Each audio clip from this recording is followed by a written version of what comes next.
너 시험을 당해, 너 시험을 당해 죄 짓지 말고 너 용기를 다해 못 물리치라. 너 시험을 이겨 새 힘을 얻고 주 예수를 믿어 늘 승리하라. 우리 구주의 힘과 그의 위로를 빌라. 주님 내 편에 서서 항상 도우시리. 내 친구를 삼가 잘 선택하고 너 언행을 삼가 늘 조심하라. 너 열심을 다해 늘 충성하고 온 정성을 다해 주 봉사하라. 우리 구주의 힘과 그의 위로를 빌라. 주님 내 편에 서서 항상 도우시리. 잘 이기는 자는 상 받으리니 너 낙심치 말고 늘 전진하라. 내 구세주 예수 힘 주시리니 주 예수를 믿어 늘 승리하라. 우리 구주의 힘과 그의 위로를 빌라. 주님 내 편에 서서 항상 도우시리. 오늘 우리에게 주시는 하나님의 말씀은 창세기 39장입니다. 한 장 전체를 살펴볼 거지만 봉독은 1절부터 6절까지만 함께 읽도록 하겠습니다. 함께 읽습니다. 시작. 요셉이 이끌려 애굽에 내려가매 바로의 신하 친위대장 애굽 사람 보디발이 그를 그리로 데려간 이스마엘 사람의 손에서 요셉을 산이라. 여호와께서 요셉과 함께 하심으로 그가 형통한 자가 되어 그의 주인 애굽 사람의 집에 있으니 그의 주인이 여호와께서 그와 함께 하심을 보며 또 여호와께서 그의 범사에 형통하게 하심을 보았더라. 요셉이 그의 주인에게 은혜를 입어 섬김에 그가 요셉을 가정총무로 삼고 자기의 소유를 다 그의 손에 위탁하니 그가 요셉에게 자기의 집과 그의 모든 소유물을 주관하게 한 때부터 여호와께서 요셉을 위하여 그 애굽 사람의 집에 복을 내리심으로 여호와의 복이 그의 집과 밭에 있는 모든 소유에 미친지라. 주인이 그의 소유를 다 요셉의 손에 위탁하고 자기가 먹는 음식 외에는 간섭하지 아니하였더라. 요셉은 용모가 빼어나고 아름다웠더라. 아멘. 할렐루야. 반갑습니다. 또 건강한 모습으로 함께 하나님을 예배할 수 있어서 감사합니다. 오늘도 하나님을 예배하는 우리 3대 가족들과 하나님이 여러분 이 시간 함께 하시는 줄 믿습니다. 오늘 우리 성경을 보니까 고난 중에 있는 요셉과 누가 함께 하세요? 하나님이. 무엇보다도 이 예배 시간을 통해 하나님은 저와 여러분들이 형통하게 되는 삶을 살도록 복된 말씀으로 우리를 만나 주실 줄 믿습니다. 그렇게 하나님과 말씀 안에서 교통하는 복된 시간 되기를 다시 한번 주의 이름으로 축원해 드립니다. 여러분, 우리가 오늘 함께 살펴볼 요셉의 이야기는 앞서 우리가 살펴봤던 야곱의 이야기와 별도의 다른 이야기가 아닙니다.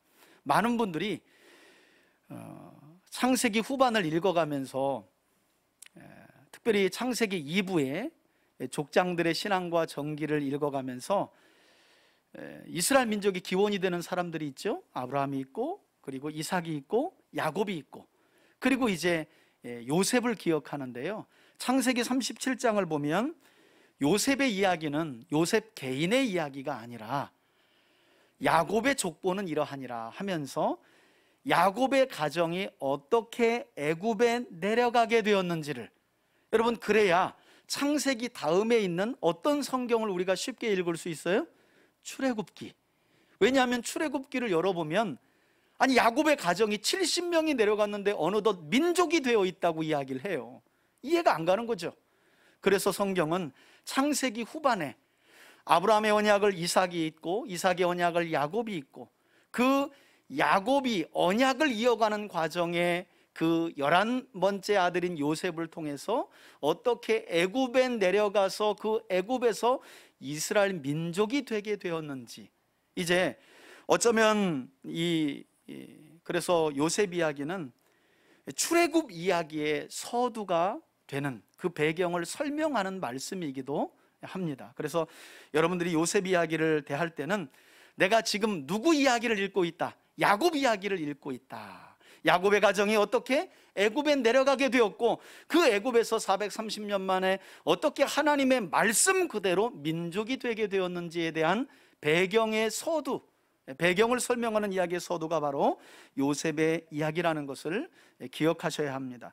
특히 오늘 본문의 말씀은 우리에게 하나님이 함께 하시는 사람에게도 어떤 일이 일어날 수 있는가, 많은 경우 우리가 생각해 보면 하나님의 함께 하시면 늘 놀라운 일로, 또 조금은 주관적으로 생각하면 내 생각과 내 뜻대로 다 뭔가 될 것처럼 그렇게 생각하는 경우가 많아요. 하나님만 내 편이 되고 하나님만 나와 함께 하시면. 그런데 여러분, 성경을 생각해 보세요. 언제 하나님이 다윗 편에 안 계셨던 적이 있었던가요? 그런데 다윗은 사무엘에게 왕으로 기름 받은 이후에 10여 년 동안 장인어른인 사울 왕에게 쫓겨다녀요. 단 일도 잘못을 하지 않았는데, 이런 일들이 성경에 보면 너무나 많죠. 그런 점에서 요셉의 이야기도 우리에게 그런 교훈을 주고 있어요. 뿐만 아니라 오늘 본문은 과연 성경이 말씀하는 형통의 의미도 무엇인지를 우리에게 명확하게 가르쳐 주어요. 많은 경우 신앙생활을 하는 사람들에게 당신에게 있어서 형통은 무엇입니까? 하면 내가 기도하는 바와 내가 소원하는 바, 내가 이루고자 하는 바가 그냥 잘 이루어지는 거. 여러분, 눈을 들어 성경을 보면 우리가 생각하고 정의하는 형통과 성경 곧 하나님이 말씀하시는 형통은 조금 차이가 있다라고 하는 것도 오늘 본문이 우리에게 아주 중요하게 가르쳐주는 교훈 중에 하나입니다. 자, 그럼 형들에 의해서 이스마엘 상인에게 팔려 자유를 박탈당한 채 애굽의 노예 시장으로 끌려갔던 요셉, 이제 애굽에서의 삶을 시작하게 되는데 이 요셉에게 어떤 일이 벌어지게 되는가? 1절을 한번 보시겠어요? 1절 이렇게 시작합니다. 요셉이 이끌려 애굽에 내려가매 바로의 신하 친위대장 애굽 사람 누구의 집에? 보디발의 집에. 보디발이 그를 데려간 이스마엘 사람의 손에서 요셉을 샀다는 거예요. 여러분, 이렇게 요셉은 자기 아버지 야곱에게 가장 사랑받았던 인생이었어요. 창세기 37장에 보면 야곱에게는 12아들이 있었지만 야곱은 라헬에게서 태어난 마지 11번째 아들인 요셉을 가장 사랑했죠. 그래서 학자들마다 이런저런 의견을 내놓고 있지만 당시 제사장들이나 입을 수 있는 일종의 아주 고귀한 채색 옷을 12아들 중에 누구에게만 입혔다 그래요? 요셉에게만 입혔다는 거예요. 이것이 문제의 발단이 되어가지고 형들이 요셉을 시기하고 결국 노예로 죽이려다가 팔아버린 것 아니겠어요? 여러분, 이 정도로 요셉은 아버지 야곱의 집안에 있을 때 가장 사랑받는 인생이었다는 거예요. 그런데 이제 야곱의 신세는 어떤 신세가 되었습니까? 멀리 타국인 애굽까지 끌려와서 보디발 장군의 가정에 팔려가는 노예 신세로 전락되게 되었어요. 이 정도로 요셉의 삶은 그야말로 순식간에 인생의 가장 낮은 밑바닥 인생으로 곤두박질 치고 말았던 거죠. 자, 그런데 흥미롭게도 성경은 이런 밑바닥 인생으로 전락한 요셉의 삶을 오늘 39장을 보면 자꾸 이 말을 반복해요. 이게 이해가 안 가는 거죠.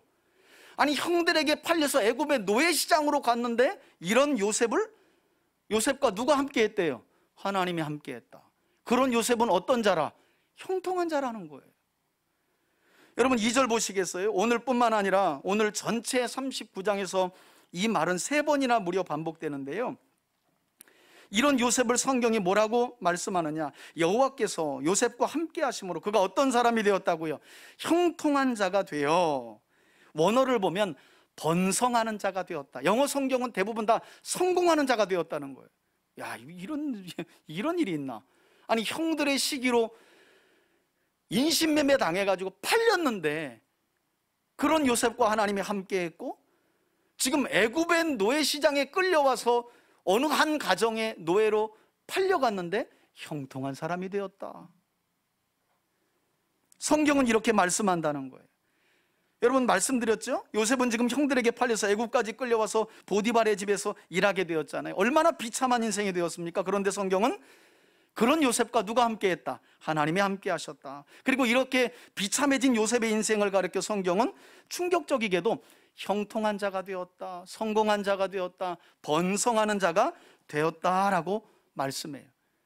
사실 우리가 가진 일반적인 상식으로는 도무지 이해가 되질 않아요. 아니, 하나님이 요셉과 함께 하셨다면 형들이 요셉을 팔려고 할 때 어떻게 막았어야 맞잖아요. 애굽의 노예시장까지 끌려오면 안 되잖아요. 여러분 생각해 보세요. 성경은 이런저런 이야기를 하지 않지만 타국에 끌려온 호롤단신된, 그것도 형제들에게서 팔려온 그 마음에 상처하며 원망하며 불평하며, 그것도 일반인 심부름으로 온 게 아니라 노예로 끌려온 거예요. 언어도 맞지 않아요. 저는 그런 부분도 궁금하더라고요. 아니, 도대체 요셉이 13년 동안 총리가 되기까지 애굽에 거하는데, 여러분 언어라는 문제가 그렇게 쉬운 게 아니잖아요. 언어도 달랐을 텐데 얼마나 고통스러웠을까. 그런데 놀랍게도 성경은 이런 요셉의 모습을 형통하다라고 말한다는 거예요. 아니, 도대체가 언제 하나님이 함께 하셨던 거고, 그 과정 속에 아니 어떻게 하나님 함께 하시면 이런 일이 벌어질 수 있고, 도대체 어떤 모습이 형통한 건가 아무리 눈여겨서 봐도 보이질 않아요. 제 눈에도 여기까지 보면 도대체가 이게 망가진 인생이고 밑바닥 인생이지 뭐가 형통한 거예요? 뭐가 번성한 거고 뭐가 성공한 거야? 안 보여요. 여러분, 그런데 저는요, 지난날 목회 현장에서 이와 같이 요셉처럼 고난 중에 있지만 그 고난 중에도 하나님과 가장 가까이 계신 분들을, 그리고 그 어느 때보다도 형통해 보이는 삶을 살아간 여러 사람들을 직접 목격하기도 했어요. 그분들은 순식간에 벌어진 어려움으로 인해 평안한 삶이 깨어지고 또 삶의 기반 자체가 흔들리는 큰 고난 속에서도 오히려 하나님과 하나님의 약속을 더욱 굳게 붙잡고 믿음으로 하나님을 의지하려 애썼어요. 그때 제가 배운 것이, 그리스도인들은 고난 중에도 얼마든지 하나님 가장 가까이 있을 수 있고, 할렐루야. 여러분, 그래서 바울이 로마서에서 뭐라고 말합니까? 기근이나 환난이나 적신이나 위험이나 어떤 어려움도 그리스도의 사랑에서 하나님의 사람들을 어떻게 끊어놓을 수 없다고 하잖아요. 실제로 믿음을 가진 믿음의 선진들의 삶은 다 이와 같았죠. 제가 목회 현장에서 목격한 분들도 그랬어요. 그리고 오히려 그 고난의 시간을 그 어느 때보다도 가장 형통한 시간으로 믿고 지나더라고요. 그런 분들은 참 희한했어요. 왜냐하면 형통의 근거는 우리가 흔히 생각하는 것처럼 환경의 변화에 있는 것이 아니라 오직 하나님의 함께 하심을 통해 이루어지기 때문인 줄 믿으시길 바랍니다. 여러분, 이런 성경적인 형통의 개념을 이스라엘 민족이 언제 알게 되었느냐? 나라가 갈라지고 북이스라엘이 멸망하고 유다가 바벨론에 멸망하여 포로되어 바벨론 현지로 끌려갔을 그때에 그들이 하나님이 복의 근원이시고 하나님의 함께 하심이 복이구나라는 사실을 그때 가서 깨달아요. 여러분, 실패해서 인생의 역경을 이겨내고 성공한 사람들의 이야기는요, 굳이 성경을 열지 않아도 세상 이야기 중에 많아요. 그래서 오늘 본문은 우리의 기대와는 조금 달리 실패한 요셉이 어떻게 형통하고 성공하게 되었는지를 설명하고 있는 본문이 아니라 요셉이라는 사람을 통해 하나님께서 어떤 일을 하셨는지를 우리가 요셉을 볼 때 요셉의 인생은 완전히 나락으로 떨어진 인생이잖아요. 그런 나락으로 떨어진 비참해진 요셉의 삶을 통해 하나님이 어떤 일을 하셨는지에 대한 설명을 오히려 우리에게 전해주고 있다는 거예요. 그래서 요셉의 이야기를 읽을 때 우리는요, 그 요셉을 통해 하나님이 어떤 일을 하고 계신가를 주목할 줄 알아야 돼요. 여러분, 많은 경우 우리는 누군가 세상에서 성공하면 그 성공한 스토리에만 관심을 갖죠. 과정에도 관심이 없어요. 노력에도 관심이 없어요. 그래서 일부 아주 멀지각한 그리스도인들은 그냥 기도만 하면 모든 것을 다 가질 수 있다는 망각을 하기도 해요. 착각이죠. 그렇지 않아요. 자, 3절을 보면 이렇게 현실적으로는 비참해진 요셉, 그러나 여전히 하나님이 함께 하시며 형통하게 하신 이런 요셉의 실체를 애굽 사람인 누가 보았느냐? 3절 보시겠어요? 그의 주인이 곧 보디발이 여호와께서 요셉과 함께 하심을 보며 또 여호와께서 그의 범사에 요셉을 어떻게 하시는 모습을 봤다고요? 형통하게 하심을 보았다는 거예요. 그러니까 우리가 생각하기에는 여기까지만 읽으면 그냥 무슨 요셉이 손만 대면 돌도 금덩이가 되고 막 그냥 막 힘으면 막 그냥 뭐 침만 뱉어도 뭐가 막 자라고 막 이럴 것처럼 생각을 하는데, 여러분 그렇지 않아요. 그런 일도 있지만 보디발이 요셉에게서 봤던 것은 그런 신비한 일만이 아니에요.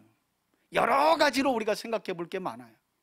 도대체 노예로 끌려온 그에게서 보여진 하나님의 함께하심과 형통이란 무엇인가?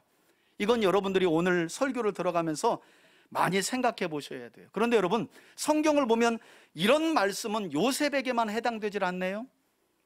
우리 지난날 족장 이야기를 들을 때 아브라함과 이삭 얘기를 함께 나눴죠. 그때 힘들고 어려운 시간을 보냈던 아브라함과 이삭을 그랄랑 아비멜렉이 찾아와요. 그리고 아브라함과 이삭에게 평화조약을 맺자고 하면서 그들이 했던 말이 있죠. 어떤 말을 했어요? 야, 여호와께서 범사에 너희가 하는 모든 일에 함께 하시는 것이 분명하다. 그걸 우리가 뭐요? 보았다 그러죠. 여러분, 보디발이 요셉에게만 함께 하시는 하나님을 본 게 아니라 아브라함을 통해서도 누군가 보았고요, 이삭을 통해서도 누군가 함께 하시는 하나님을 보았던 거예요.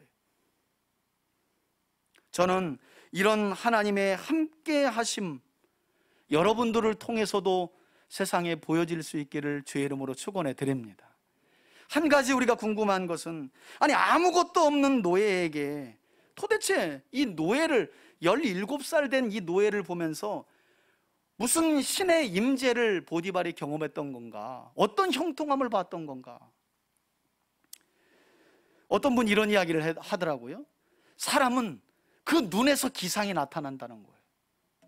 아마도 보디발이 필요한 노예를 사러 노예시장에 갔는데 나머지 사람들은 다, 제가 한번 생상을 해본 거예요. 이건 성경에 안 나와요. 필요한 노예를 사러 갔는데 다들 무슨 상? 죽을 상이지 뭐. 죽을 상. 노예시장에 끌려온 사람들이 무슨 소망이 있어. 그런데 그 죽을 상인데 한 사람이 살 상인 거야. 이게 눈빛이 달라, 기상이 다르고. 그 사람이 누구였을까요? 바로 요셉이지 않았을까? 여러분, 왜 요셉에게 이런 눈빛이 새어나왔을까요? 이런 기상이 요셉에게 나타났을까요? 요셉에게는 하나님이 주신 계시가 있었어요. 지난날 하나님께서 특별하게 보여주신 꿈이 있었기 때문이 아니었을까? 저는 그런 상상을 한번 해봐요. 그리고 그런 영적인 기상이 여러분들에게도 있기를 주의 이름으로 축원해 드립니다. 여러분, 우리가 무엇을 가지고 세상과 싸워 이기겠습니까? 우리 힘입니까? 우리 능력입니까? 그렇지 않아요. 그런 모든 사람들은 다 세상과 싸워졌어요. 오늘 형들에게 팔려 애굽의 노예시장으로 팔려왔던 요셉, 그러나 그런 요셉을 보고 보디발은 뭔가 다른 눈빛과 기상을 본 거예요. 말씀에 사로잡힌 자의 삶 속에서 드러나는 다른 눈빛 있잖아요. 여러분, 제 눈빛에서 좀 그렇게 보이나요? 뭐 반은 보이고 반은 안 보이는 것 같네. 아멘. 네, 복이 있을지어다.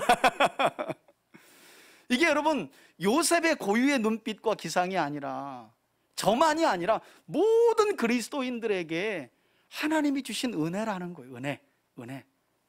그래서 여러분들도 아마 살아가시면서 들어보셨을 거예요. 혹시 교회 다니세요? 아니, 나 똑같이 행동했는데 뭐가 달라 보인다는 거예요. 여러분, 놀라운 사실은 이때 요셉의 나이가 17살이에요. 17살. 여러분, 이렇게 꿈을 통해 보이신 하나님의 계시를 마음에 새기고 있었던 요셉은 형들에게 비록 팔려서 멀리 타국인 애굽까지 끌려오게 되었고 보디발의 집에 노예로 팔려가게 되었지만, 성경을 보면 어떤 원망이나 불평 한마디 없었다 그래요. 오히려 어떤 삶을 살았는가? 4절 보시겠습니까? 요셉이 그의 주인에게 은혜를 입어 그 집안일을 섬김에 그가 요셉을 무엇이 되게 했다고요? 가정총무로 삼고 자기의 소유를 다 요셉의 손에 위탁하니. 저는 그런 상상을 해봤거든요. 여러분, 이 사람이 지금으로 말하면 경호대장, 신하이면서 경호대장이잖아요, 보디발이. 여러분, 생각해 보세요. 당시 중근동의 애굽은 어마어마한 제국이었고요, 애굽의 바로 왕은 신격화된 사람이에요. 그런 사람을 가장 곁에서 오른팔처럼 섬겼다면 이 사람도 어떤 사람 아니에요? 보통 사람 아닌 거예요. 여러분, 우리가 청와대 경호실장 정도 되면 그 기세 아시죠? 그 눈남매하며 사람 보는 눈이 얼마나 탁월했을지를 생각해 보세요. 이 사람이 그렇게 해서 그 자리에 올라간 사람인데, 그 정도의 자리에 올라가면 보통 사람 아니에요. 무예도 뛰어나야 되고요, 그리고 총명해야 하죠. 사람 보는 눈이 있어야 돼요. 그리고 이런 사람의 특징은요, 어떤 일을 맡기면 절대 설렁설렁하지 않아요. 아주 완벽해요. 그래야 그 자리에 올라갈 수 있는 거예요. 그런데 그런 보디발의 눈에 누가 들어왔다는 거예요? 요셉이 들어왔다는 거예요. 그런 사람에게 인정받았다는 거예요. 그래서 요셉에게 모든 것을 다 맡기는 가정총무의 직임을 허락했다는 거죠. 신기하죠? 그죠? 여러분, 저는 요셉이 이처럼 보디발의 눈에 들어서 인정받을 수 있었던 가장 큰 이유가 뭘까를 설교를 준비하면서 생각해 봤어요. 요셉이 워낙 정직하고 부지런하고 성실해서 이렇게 인정받은 건가? 그런데 오늘 39장 전체를 보면 이렇게 정말 보통 사람 이상인 보디발에게 요셉이 인정받을 수 있었던 가장 큰 요인이라면 빼놓을 수 없는 게, 요셉은 사람의 눈을 의식하며 사는 사람이 아니라 결국 누구의 눈을? 맞아요, 하나님의 눈을 의식하며 사는 사람이었기 때문에 이 일이 가능했다라고 성경은 우리에게 설명해요. 여러분, 직장 생활하시거나 일상을 보내실 때 어떻게 생활하십니까? 늘 사람만을 의식하며 살지 않습니까? 사실 그런 연약함이 우리 안에 있는 거죠. 그러나 요셉은 달랐던 거예요. 여러분, 사람을 의식하며 사는 사람들의 특징이 뭐냐면 그 의식이 사라지면 제멋대로 하는 습성이 드러나요. 그런데 사람이 있든지 없든지 하나님을 의식하며 사는 사람들은요, 절대 사람의 있고 없고에 따라 나의 태도가 바뀌지 않습니다. 하나님은 이런 사람들을 주목하신다는 거예요. 저는 우리 3대 가족들에게 이런 하나님의 눈을 의식하며 살아가는 믿음이 있길 예수님의 이름으로 축원해 드립니다. 자, 그리고 이렇게 범사에 하나님의 눈을 의식하며 정직하고 신실하게 보디발의 집에서 맡겨진 일을 감당했던 요셉으로 인해 보디발의 집에 큰 은혜가 임하죠. 5절 보시겠어요? 그가 요셉에게 자기의 집과 그의 모든 소유물을 주관한 때부터, 이게 되게 중요해요. 성경은 시점을 이야기해요. 언제부터 보디발의 집이 잘 됐는가? 저는 언제부터 여러분들의 직장이 잘 되었는가? 뉴 집사님이 입사할 때부터. 할렐루야. 우리 고집사님이 입사할 때부터. 할렐루야. 우리 자매들과 성도들과 집사님들이 입사할 때부터 잘 돼야 돼. 내가 가만히 돌아보니까 그분과 교제할 때부터 내 삶이 평안해지고 좋아지고 뭔가 유익이 있어. 여러분, 그리스도인들은 그런 삶을 살아내야 할 줄 믿습니다. 그래서 성경은 그렇게 이야기하죠. 요셉이 주관한 때부터 하나님이 복을 주셨다는 거예요. 성경을 더 볼까요? 여호와께서 누구를 위해서래요? 요셉을 위해서. 여러분, 여러분을 위해서, 여러분 주변 환경에 하나님은 복을 주실 준비가 되어 있는 분이에요. 아니, 주고 계세요. 그 애굽 사람의 집에 복을 내리심으로 여호와의 복이 그의 집과 밭에 있는 모든 소유물에 미친지라. 여러분, 이때 우리가 기억해 봐야 할 말씀이 뭐예요? 창세기 12장 3절, 이스라엘 민족의 기원이 되는 아브라함을 부르실 때 하나님이 하신 약속이 있죠. 어떤 약속이었습니까? 아브라함아, 내가 이제 앞으로 너를 축복하는 자에게는 내가 복을 내릴 것이고 너를 저주하는 자는 내가 어떻게? 저주할 것이다. 그러므로 땅은 너로 말미암아, 땅의 모든 민족은 너로 말미암아 뭘 얻을 것이라고요? 복을 받을 것이라. 여러분, 저와 여러분들은 복의 근원이 되시는 하나님의 자녀인 줄 믿으시길 바랍니다. 그래서 하나님은 저와 여러분들을 통해 우리 가정과 우리 주변의 모든 이웃들에게 복을 주실 만만의 준비를 하고 계신 분이에요. 요셉을 통해 그 은혜가 임한 거죠. 설교를 준비하면서 단순한 생각이지만 그런 생각을 해봤어요. 여러분, 우리 교회를 통해서 이 집주인, 이 건물주가 복을 받아요. 이 지금 상가 사람들이 복을 받고 있다니까요. 여러분들 잘 모르시는구나. 여러분, 우리 교회가 저 3층에서 이쪽으로 올 때, 물론 저쪽 건물도 마찬가지예요. 저쪽 3층에 있었을 때 계속 망해서 나가고 사람의 발길도 없었어요. 우리 교회 들어오면서 잘 됐어요, 저쪽 건물이. 이쪽 건물이 어땠느냐? 여러분, 이 앞에 불이 없었어요.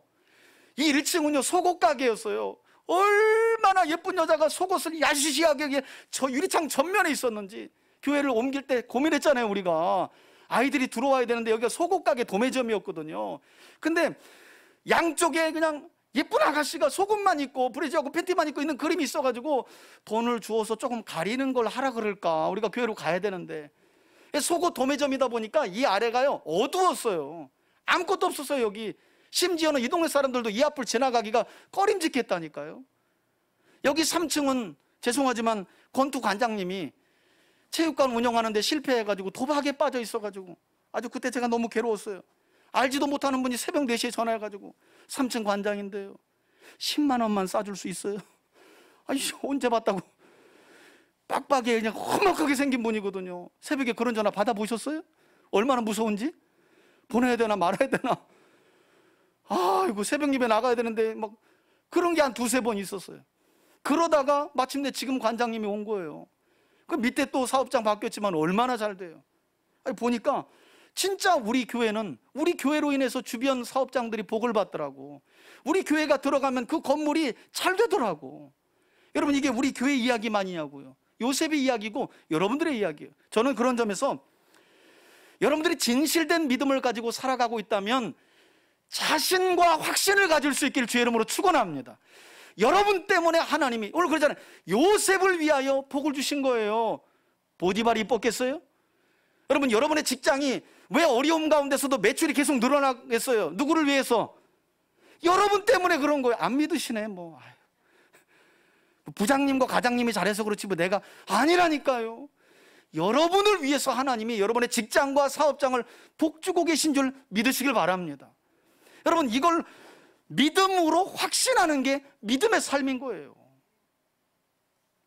그러므로 저는 하나님이 택하시고 구원하여 자녀 삼으신 우리 3대 가족들로 인해서 동일하게 여러분 가정과 자녀들이 복을 받길 바라고요, 또 여러분의 가문이 복을 받길 바라고, 여러분 주변에 있는 모든 사람들이 복을 받아서 모든 사람들의 눈으로 여러분들의 삶 속에 하나님이 함께 하시는 형통함을 볼 수 있기를 주의 이름으로 축원해 드립니다. 여러분, 이렇게 하나님은 아직까지 요셉에게 정하신 때가 되지 않았기 때문에 요셉과 함께 하시되 그가 하는 모든 일을 형통하게 하시고 또 그로 인해 요셉의 주변 사람들이 복을 받게 하심으로 하나님의 함께 하심을 드러내셨어요. 아직 요셉을 통해 하나님의 계획을 이루실 것이 남았기 때문이에요. 그리고 마침내 요셉은 보디발에게 엄청난 신임을 얻게 되죠. 그 은혜 중에 6절 보시겠어요? 주인이 그의 소유를 다 요셉의 손에 위탁하고 자기가 먹는 음식 외에는 뭐 하지 않았다고요?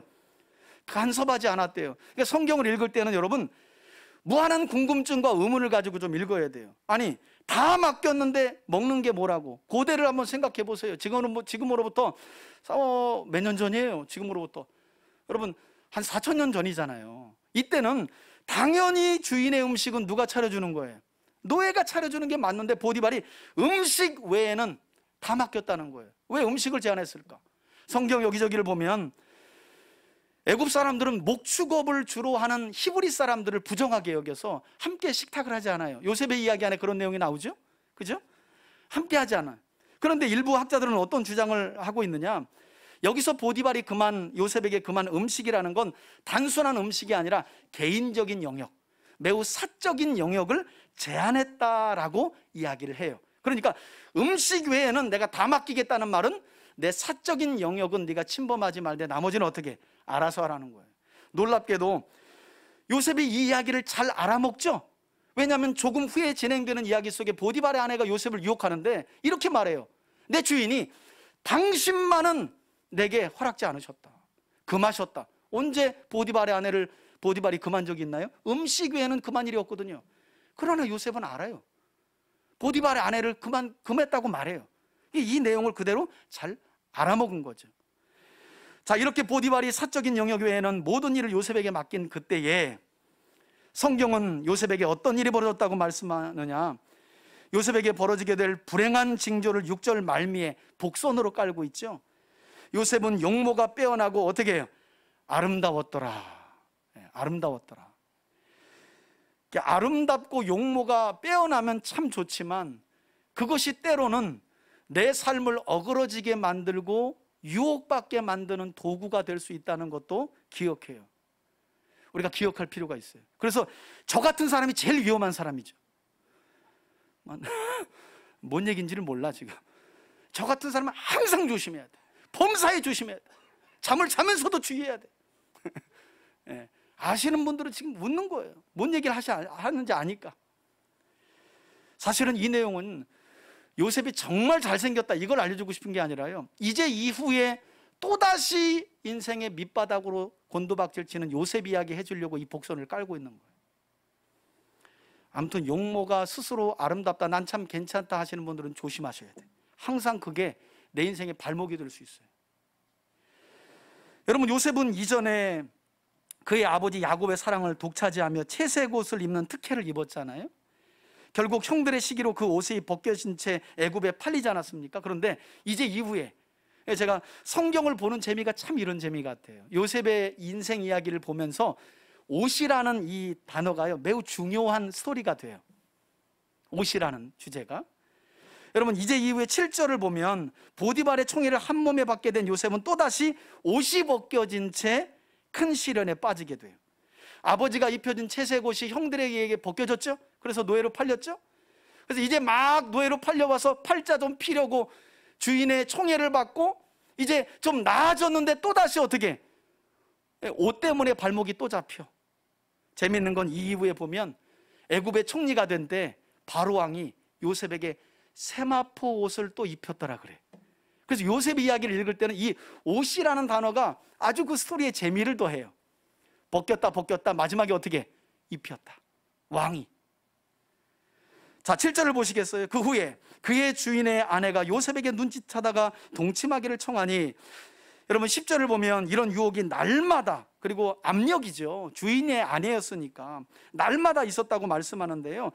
그래서 신약 성경을 보면 예수님의 제자였던 베드로가 초대교회 공동체에게 어떤 말씀을 권면한 일이 있느냐, 마귀는 우는 사자와 같이 늘 삼킬 차를 찾는다고 말씀하면서요, 초대교회 성도들에게 그래서 뭐라고 얘기했냐면, 한번 따라합시다. 근신하여 깨어있으라. 여러분, 이 권면은 모든 시대의 교회와 성도들에게 주신 말씀인 줄 믿으시길 바랍니다. 절대 포기하지 않아요. 여러분, 믿음 충만하다고요? 은혜 충만하다고요? 은혜 충만한 그때 마귀는 더 역사해요. 그래서 겸손함이 필요해요. 항상 말씀으로 깨어있는 삶이, 기도로 깨어있는 삶이 우리에게 필요한 거예요. 자, 그런데 이때 요셉이 이 보디발의 아내에 참 뿌리치기 힘들었겠죠. 17살 넘어섰잖아요. 여러분, 이때 17살, 20살 가까운 날에는 한참 혈기왕성한 때잖아요. 그것도 주인의 아내가 먼저 유혹을 해. 눈만 감으면 얼마든지 조금 더 나은 삶으로 갈 수 있잖아요. 그런데 8절에 보니까 요셉이 거절하며 자기 주인의 아내에게 이르되, 우린 이 대목에서 요셉이 어떻게 뿌리쳤는지, 무엇 때문에 그 보디발 아내의 그 강력한 압력과 유혹을 뿌리쳤는지 그 대목을 주목해 볼 필요가 있는데, 첫째는 요셉이 이것 때문에 뿌리쳤다는 거예요. 내 주인이 집안의 모든 소유를 간섭하지 아니하고 다 내 손에 위탁하였지만, 9절입니다. 이 집에는 나보다 큰 이가 그래서 없다는 거죠. 주인이 아무것도 내게 금하지 아니하였어도 금한 것은 누구뿐이니. 웃기죠? 아까 음식만 금했는데. 그러니까 여러분, 그리스도인들은 어떤 점에서는 이 지혜, 직장 생활하면서도 조금 승진하고 좀 나아지면 자기가 무슨 뭐가 된 것처럼, 그러면 안 돼요. 그런 점에서 요셉은 자기가 만질 수 있는 것, 만질 수 없는 것, 컨트롤할 수 있는 것, 없는 것을 명확하게 구분하는 지혜가 있는 거예요. 음식만 제한다고 명했는데 당연한 거죠. 이건 어떻게 보면 당연한 거잖아요. 그런데 여러분 그걸 아셔야 돼요. 애굽의 문화에서는 이게 당연한 게 아니에요. 애굽의 문화는 성적으로 매우 문란한 문화였어요. 그래서 애굽에서 나올 때 하나님께서는 시내산에서 모세에게 어떤 말씀을 해요? 애굽에서 봤던 성적인 문란을 가나안 땅에 들어가서 절대 행하면 안 된다고 말해요. 심지어는 수간법을 이야기하죠. 짐승과 섹스하는 거예요. 그런 일들이 지난날 가나안 땅과 애굽 땅에 있었던 거예요. 절대 그런 것도 그만해요. 고모, 이모, 어머니, 여동생 너무너무 성적으로 문란한 거예요. 이런 일들이 그냥 보통 문화였기 때문에 용모가 준수한 요셉과 잠자리 한 번 하는 게 애굽 사람인 보디발의 아내에게는 아무런 꺼리낌이 없어요. 그런데 요셉에게는 꺼리낌이 된 거예요. 여러분 그렇죠? 같은 세상을 한 공간에 살아가는데 또 직장 생활하는데 누구는 그런 일을 하는데 아무 꺼리낌이 없는데 나는 하려고 그러면 자꾸 손이 떨려. 이게 겁이 없어서 그런 거예요? 하나님의 성령이 여러분들 안에 거하시기 때문인 줄 믿으시길 바랍니다. 하나님이 여러분과 함께 하시기 때문에 떨리는 것이고 마음에 주저되는 것인 줄 믿으시길 바랍니다. 그게 복된 삶인 거예요. 요셉에게는 이런 은혜가 있죠. 그래서 스스로 제한된 것을 알아요. 여러분 이처럼 요셉은 자신을 신임하고 총애하는 보디발, 자기 주인 보디발에 대한 도리를 지키기 위해서 그런 행동은 주인을 배신하는 거기 때문에 뿌리쳤대요. 그리고 그와 동시에 두 번째로 누구와의 관계 때문에 오늘 본문을 보세요. 그런즉 내가 어찌 이 큰 악을 행하여 누구에게 죄를 지을 수 없다고요? 예, 하나님께 죄를 지으리까 라고 말하면서 이것은 하나님을 배신하는 죄악이기 때문에 보디발의 아내의 유혹을 끝끝내 거절하고 거부했다는 거예요. 여러분 충격적이게도 성경의 스토리를 보면 이런 요셉의 이야기는 바로 앞장에 있는 창세기 38장 요셉의 형제였던 유다의 이야기와는 완전히 충격적이게 달라요. 한 아버지 야곱에게서 태어났는데 지금 요셉은 어쩌면 더 출세할 수 있는 길이 열렸거든요. 눈만 감고 보디발의 아내가 유혹하는 대로 넘어가주면 조금 더 편안한 삶을 살 수 있어요. 그런데 그렇게 하지 않아요. 주인의 신의를 저버릴 수 없다. 무엇보다도 하나님 앞에 죄를 지을 수 없다. 이게 요셉의 믿음이었어요. 그런데 한 장 앞을 보면 요셉의 형인 유다가 어떻게 하는 줄 아세요?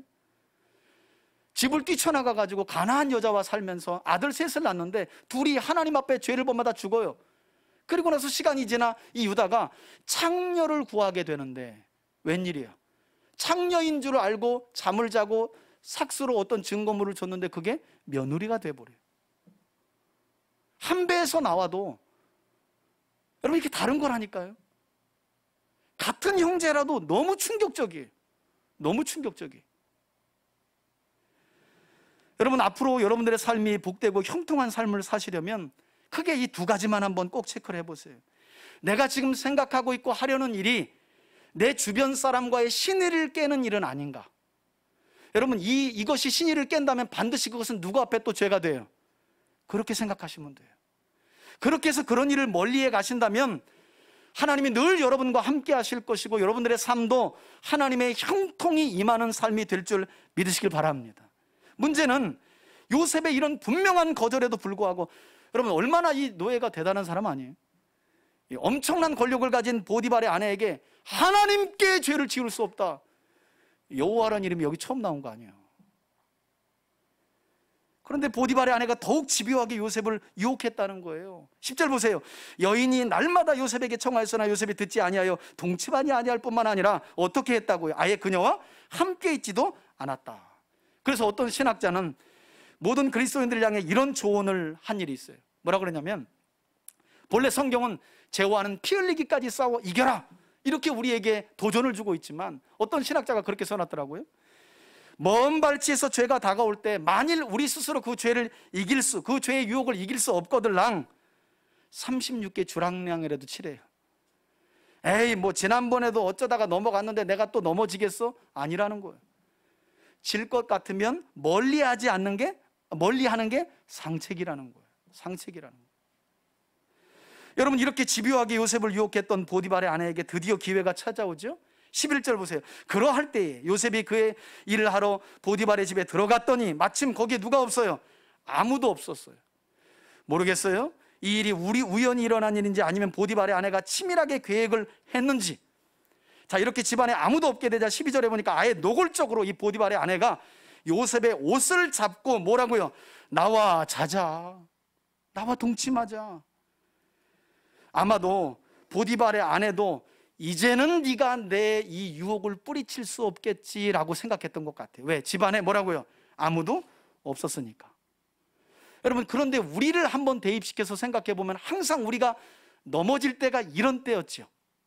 그죠? 아무도 없다고 생각할 때 우린 종종 하나님의 뜻을 거스리는 우리의 모습을 보게 되잖아요. 사람들이 있을 때는 그 사람들의 눈을 의식하는 것 때문에 함부로 행하지 않다가 나 홀로 있을 때, 그때 넘어지는 우리를 종종 발견하잖아요. 그런데 이어지는 말씀을 보니까 그러나 요셉이 자기 옷을 그 여인의 손에 버려두고 아예 성경은 밖으로 나갔다는 거예요. 그러자 13절을 보세요. 그 여인이 요셉이 그의 옷을 자기 손에 버려두고 도망하여 나감을 보고, 조금 전에도 설명드렸지만 흥미로운 대목이죠. 요셉은 지난날 자기 형들에게 붙잡혔을 때에도 아버지 야곱이 지어준 채색 옷을 빼앗겼고, 형들은 그 채색 옷에 이제 피를 묻혀가지고 아버지 아들이 죽은 것 같은데 하고 아버지를 속였잖아요. 이번에는 요셉이 벗어놓고 간 그 옷을 가지고 보디발의 아내가 자기 남편을 또 속여요. 요놈이 나를 강간하려다가 소리 지르니까 이걸 놓고 갔다고. 어떻게 속입니까? 14절 보니까 보디발의 아내는 아주 교묘하게 이 일을 가장 먼저 자기 집안 사람에게. 그러니까 여러분, 제가 어제 성경을 다시 한번 꼼꼼히 보면서 야, 이게 진짜 세상 교활한 여자는 참, 여러분, 자기가 흠모해놓고 그 사랑을 받아주지 않자 이제 아주 미워하게 된 거잖아요. 그래서 이런 흉흉한 아주 악한 계획을 짜놓고 여론몰이를 해요, 이 보디발의 아내가. 여러분 생각해 보세요. 느닷없이 어느 날 주인이 노예시장에서 사온, 그것도 애굽 사람이 아니라 히브리 노예인데, 주인이 계속 총애하고 신임하면서 개인적인 영역 외에는 요셉에게 모든 걸 다 맡겨. 그럼 보디발의 집에는 요셉 한 사람만 있었겠어요? 많은 종들이 있었겠죠. 그 종들의 마음은 요셉을 볼 때 어땠을까요? 예, 슬피 울며 일을 가는 거죠. 저놈은 왜 이렇게 출세해? 주인이 왜 이렇게 사랑해? 그런데 이 감정을 누가 이용해? 이 보디발의 아내가 이용하네. 뭐라고 이용하느냐? 14절 보세요. 그의 집 사람들을 불러서 그들에게 이르되, 보라, 주인이 히브리 사람을 누구에게 해요? 아니, 지금 지가 당해놓고 우리에게 데려다가, 또 나오죠. 뭐라고요? 우리를 희롱하게 하는도다. 갑자기 자기 집안 사람들 전부가 피해자인 것처럼 이야기를 해요. 그러면서 하는 말이, 그가 나와 동침하고자 내게 들어오므로 내가 크게 소리를 질렀더니. 그것도 웃기죠. 성경은 시작부터 집에 뭐라고 말해요? 아무도 없었다고 말해요. 그럼 소리 지른들 뭐가 필요하겠어요? 그런데 소리 질렀다는 거예요. 15절에 그가 나의 소리 질러 부름을 듣고 그의 옷을 내게 버려두고 도망하여 나갔느니라.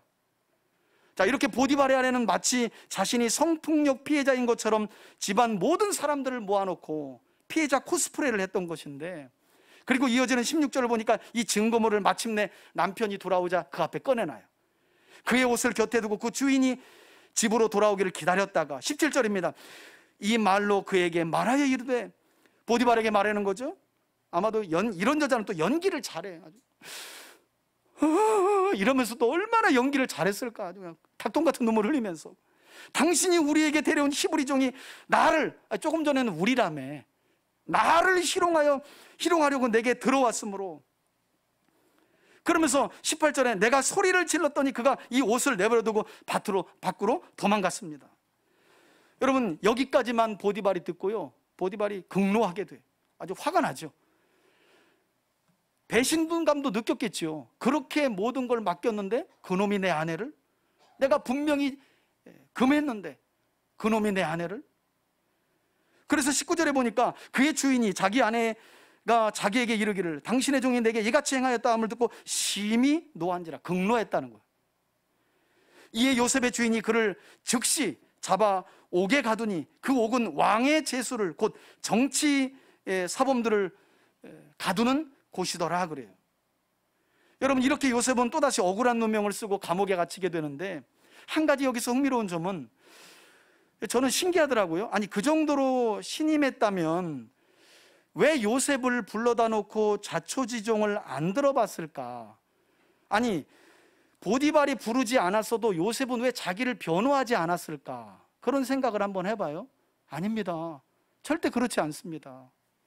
그 정도 신임의 관계였다면, 주인이 자기를 총애했다면 그 정도 변호는 할 수 있잖아요. 그런데 여러분, 제가 성경을 보니까 아이러니하게요, 여러분, 성경은 요셉이 보디발의 아내의 유혹을 물리칠 때 내가 내 주인의 신임을 깰 수 없고 하나님 앞에 큰 죄를 지을 수 없습니다, 이 외에는 요셉의 말이 나와 있질 않아요. 더 억울한 일로 빠지는데 요셉은 오히려 입에 자꾸를 잠그고 있어요. 그런 대목이 성경을 읽는 아주 흥미로운 대목이에요. 왜? 우리로 하여금 그렇게 왜 변론을 하지 않지? 왜 자기 변호를 하지 않지? 하면서 우린 하나님이 그럼 요셉을 통해 어떻게 역사하시려고 하고 궁금해하거든요. 성경은 그런 궁금증을 만들기 위해 요셉이 아무런 변호도 하지 않았다고 오히려 우리에게 말씀하고 있어요. 여러분, 이때 요셉의 심정은 어땠을까요? 자기는 주인을 배반하지 않고 하나님께 죄를 짓지 않으려고 선의로 유혹을 물리쳤는데 결국 그 결과가 감옥행이라니, 그것도 강간미수범으로. 인생 완전히 끝난 거잖아요. 그런데 어쩌면 우리 같으면 사람 거의 반쯤 미칠 지경 됐는데 인생 역전 하는가 봤더니 이제 하나님이 좀 꿈이 여기서 뭐 가정 총무가 돼서 뭔가 좀 하나님이 지난날 보여줬던 그런 꿈이 이루어질 것 같은데 그 꿈이 완전히 하루아침에 물거품이 돼버리는, 감옥으로 떨어지는, 얼마나 억울하고 미칠 지경이었을까. 그런데 놀랍게도 성경은 이런 요셉을 가리켜 또 뭐라고 말해요? 21절에 보니까 보세요. 여호와께서 요셉과 함께 하시고 그에게 인자 사랑을 더하사 이번에는 보디발이 아니라 감옥의 총책임자인 누구에게 은혜를 받게 하셨다고요? 간수장에게 은혜를 받게 하셨다고 말해요. 여러분, 사람은 자신이 어디에 속해 있는지, 즉 환경을 중요시하는 경향이 많죠. 왜냐하면 지금 자기가 서 있는 그 환경과 그 자리가 자기 자신을 대변해 준다고 믿기 때문이에요. 그래서 어려운 환경에 처하면 낙심천만해하는 것이 우리의 모습이죠. 그러나 우리가 기억해야 할 것은 내가 어디 있느냐, 그래서 어떤 위치에 있느냐보다, 한번 따라합시다, 하나님이 그런 나와 함께 하시느냐. 여러분, 이것이 가장 중요한 줄 믿으시길 바랍니다. 애굽의 노예로 끌려갔느냐, 거기에서 상황이 좋아져서 보디발 집의 총무가 되었느냐, 다시 상황이 바뀌어서 감옥에 갔느냐가 중요한 게 아니라 하나님이 그곳에 어떻게 그와 함께 하시느냐가 가장 중요하다고 성경은 말씀하고 있다는 거예요.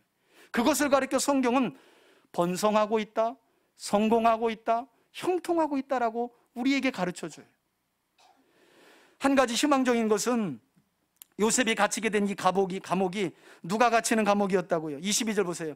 간수장이 옥중제사를 다 요셉의 손에 맡김으로 그 재반 사물을 요셉이 다 처리하고, 그러니까 왕의 제수들, 정치 사범들이 갇히는 이 감옥에 요셉이 들어가게 된 건데 거기에서도 간수장이 요셉에게 모든 재반의 일을 맡겼다는 거예요. 그랬더니 어떤 분들이 이 대목을 읽고, 목사님, 요셉이라는 인물은 워낙 정직하네요.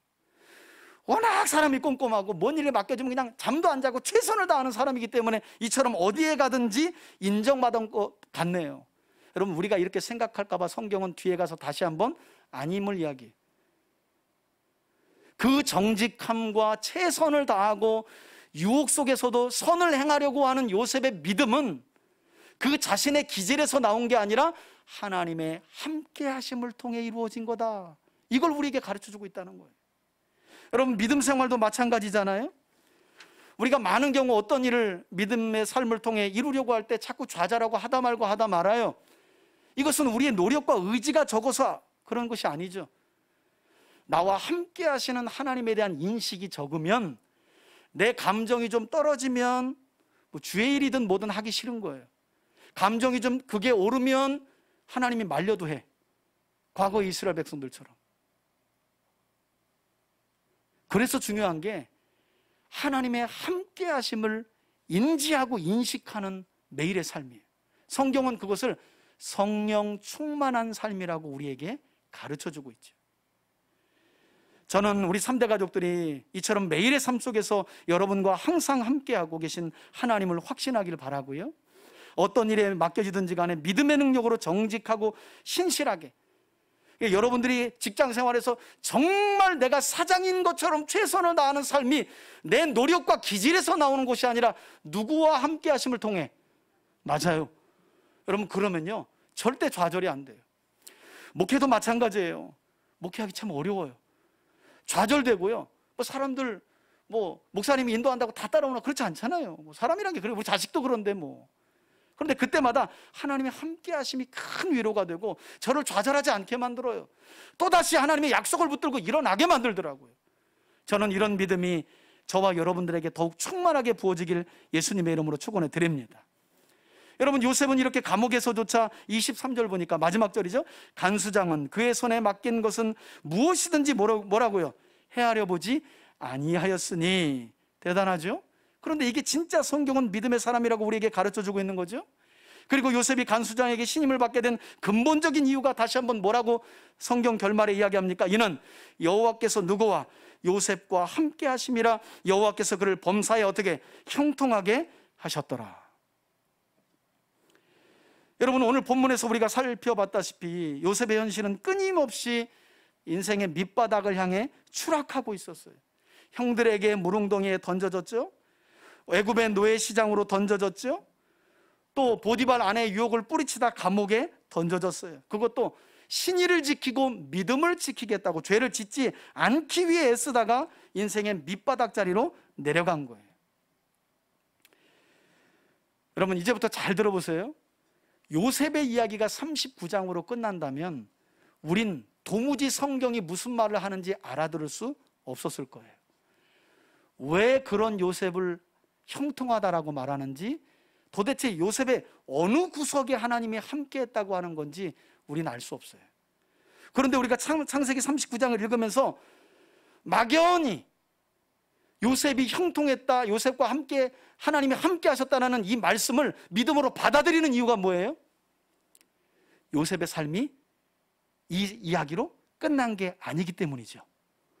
40장 이후에 그 감옥 속에서 마침내 요셉이 정치범 중에 떡장관, 바로에게 떡을 바치는 이 관리 간수장을 만나게 되고, 그가 복직되게 된 이후에 3년이라는 시간이 흐르지만 마침내 그 계기가 되어 바로왕 앞에 서게 되고 바로왕의 꿈을 해몽함으로 그가 마침내 애굽의 총리가 되는 그 이야기를 알기 때문에 우리는 오늘 39장의 이 내용, 문자적으로는 이해할 수 없지만 왜 하나님의 계획이 이루어지는 과정으로 가고 있으니 하나님이 함께 하시구나 라는 말씀이 믿어지는 것이고, 환경이 도무지 형통이 안 보이지만 과정 중에 있다는 사실을 알기 때문에 형통하구나 라는 말씀을 받아들일 수 있는 거예요.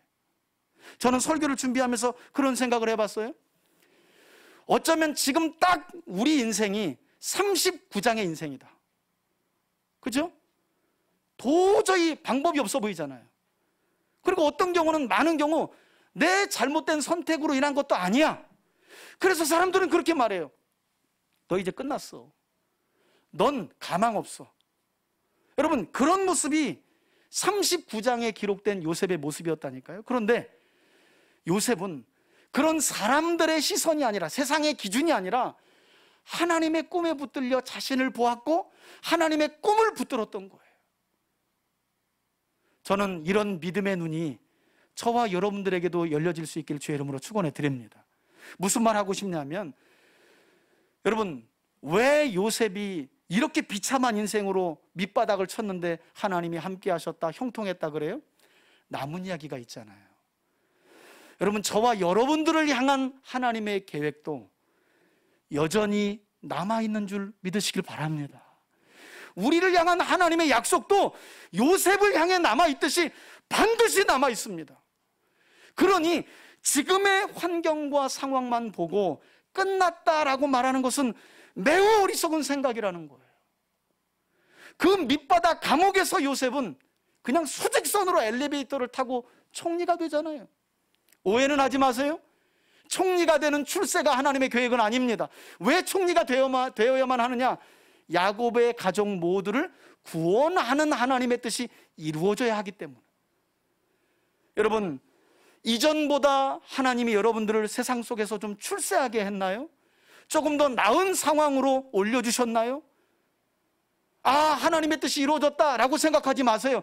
그 자리에서 하나님의 구원의 계획이 여러분들을 통해 이루어질 때 비로소 하나님의 계획이, 하나님의 꿈이 이루어졌다는 것을 기억하셔야 돼요.